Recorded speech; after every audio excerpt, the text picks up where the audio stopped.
விடாமுயற்சி திரைப்படத்தோட திரை விமர்சனத்தை பார்க்க போறோம். அஜித் 2 வருஷம் கழிச்சு மீண்டும் விடாமுயற்சி மூலம் திரையில தோன்ற, அதிலும் மகிழ் திருமேனி என்ற தரமான இயக்குனர் கூட்டணியோட வர அஜித் ரசிகர்கள் மட்டும் இல்லைங்க, தமிழ் சினிமா உலகமே காத்துட்டு இருந்தது இந்த படம் எப்போ வெளிவரும்ட்டு.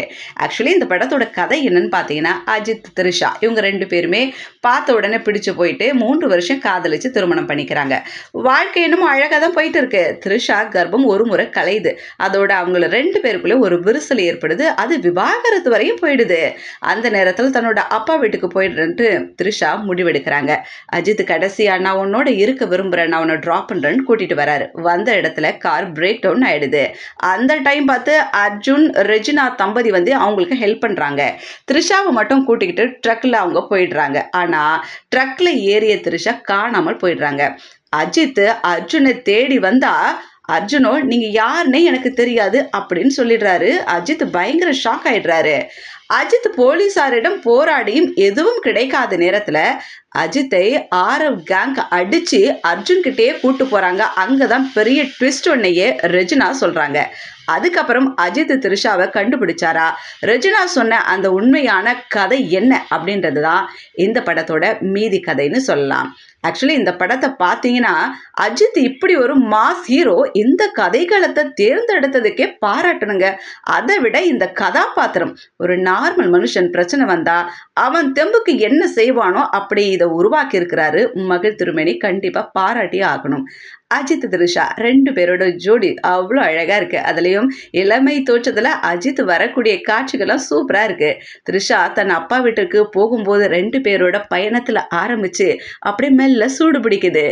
ஆனா பாருங்களேன், அப்படியே கொஞ்சம் ஸ்லோவா போக ஆரம்பிக்குது கதை.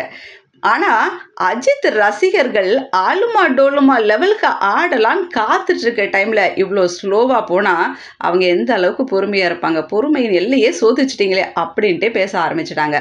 படத்தோட மிகப்பெரிய பலம் என்ன தெரியுமா? அனிருத்தோட இசைதான். ஸ்லோவாக போகிற காட்சிகளை கூட தன்னுடைய இசையால் அப்படி தாங்கி பிடிச்சிருக்கிறாரு அனிருத்.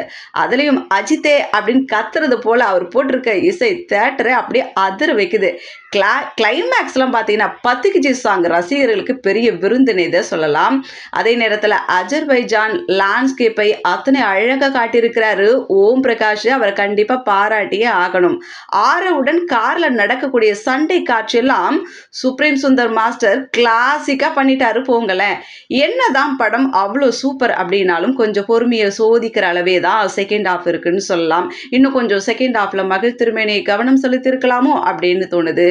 அஜித் தான் இந்த முழு படத்தையுமே தாங்கி இருக்கிறாருன்னு சொல்லலாம். அவருக்கு அடுத்தபடியா அனிருத்தை கண்டிப்பா சொல்லி ஆகணும். இந்த படத்தோட முழு துணையே தாங்கி இருக்கிறாருன்னு சொல்லலாம். ஒளிப்பதிவில் அவ்வளோ சூப்பரா இருக்குது. என்ன செகண்ட் ஹாஃப் மட்டும் கொஞ்சம் விறுவிறுப்பு கூட்டியிருக்கலாம் அப்படின்னு சொல்லுது. மற்ற விட படம் எல்லாம் நல்லா இருக்குன்ட்டு தான் ரசிகர்கள் சொல்லியிருக்கிறாங்க. ஸோ மொத்தத்தில் விடாமுயற்சி கொஞ்சம் விறுவிறுப்பை கூட்டியிருந்தா விஸ்வரூப வெற்றி அடைஞ்சிருக்கும் அப்படின்ட்டு கருத்துக்கள் பதிவு பண்ணிட்டு வராங்க.